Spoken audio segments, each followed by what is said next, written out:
here. In this video I'm going to talk about legato transitions and tone and dynamics and how they relate within the sustain patches. So I've got 3 of these legato patches loaded up, and each of them have a slightly different speed for a little bit of variation, but let's take a listen here to how that sounds. A little choir passage.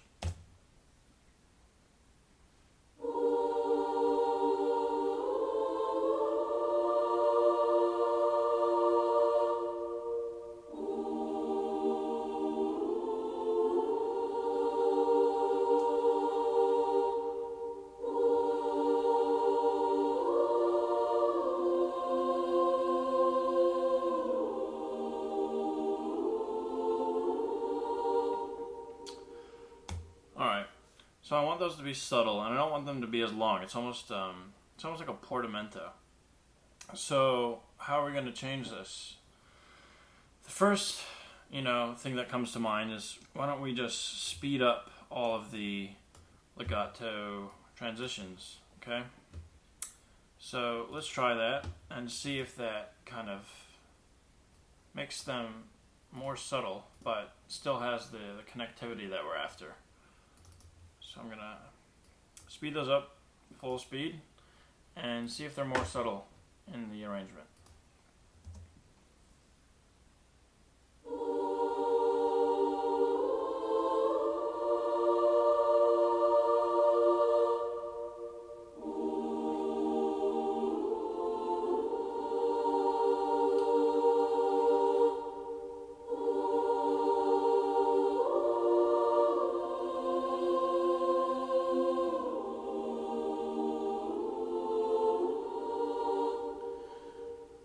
Alright, so the actual legato part is less obvious, but if you notice, there's this subtle volume ducking thing going on.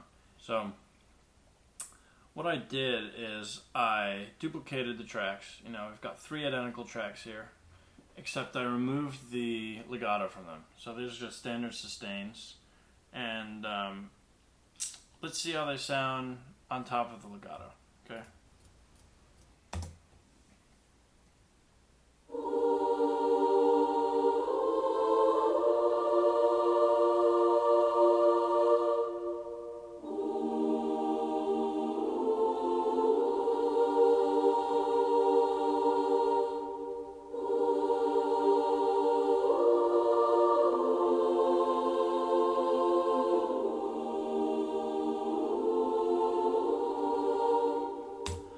Alright, so one more time, let's listen to legato on its own.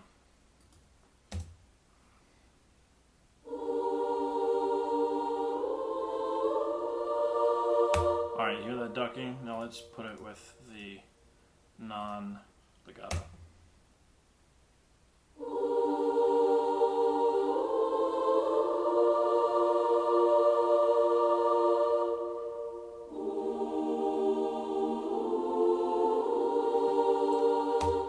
Alright, so that, it really makes the transition more smooth. You have the legato, but it's not like in your face.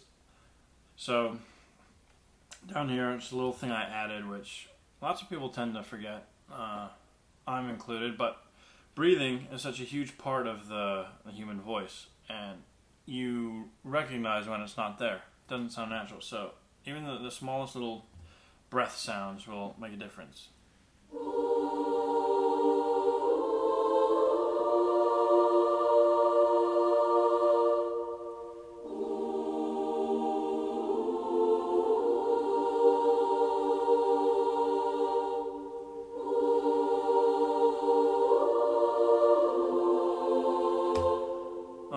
So, that's coming to life a little bit, but, there's no dynamics here. There's no movement, and you gotta have that. So, the next part of this video, I'm going to discuss the relationship between, crossfading with dynamics and how it affects the tone, and some other options, because, your initial reaction, or at least mine is to, if I want a volume increase, I'll just move the mod wheel here, and, we'll get a dynamic change as well. So let's just see how that sounds, right?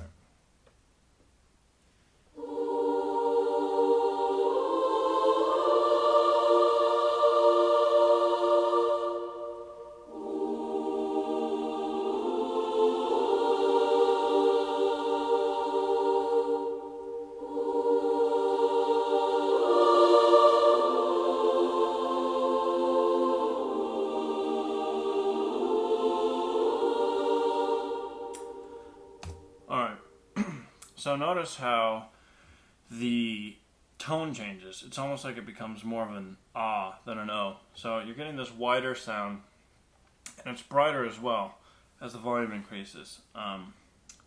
So, that may be the sound you're after, but say you want it to be more calm, and but you still want the movement to be there. You want to create dynamics just using volume automation, or at least that's a start. So let's hear how that sounds in comparison.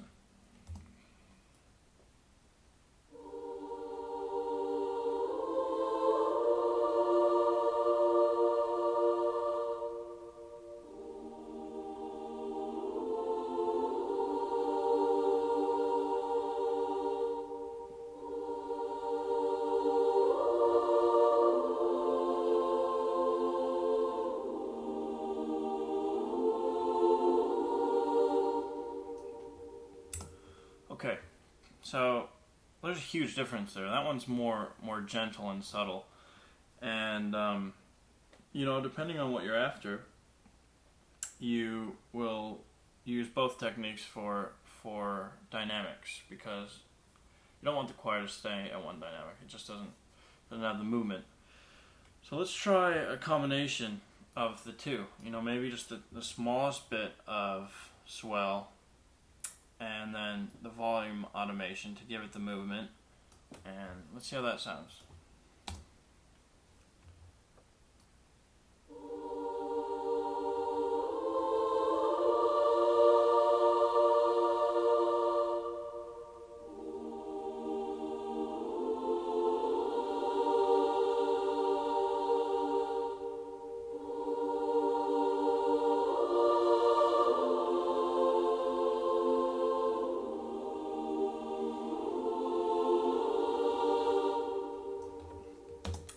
Alright, so, I barely moved the swell there, but you get that timbre change, which, is realistic, especially in an arrangement. You have to think in terms of tone and dynamics and vibrato and non-vibrato, and go from there, do the best you can. So you've got a lot of options, and just these are things to consider in the composition, in the arrangement. Do you want a darker, more subtle vocal next to the big bright strings, or do you want the big bright vocals next to the big bright strings? It's going to affect your mix and the emotional impact of your piece of music. So all these things are just things to consider. I'm going to have the MIDI files here available to download, and I hope this video is helpful. Happy composing.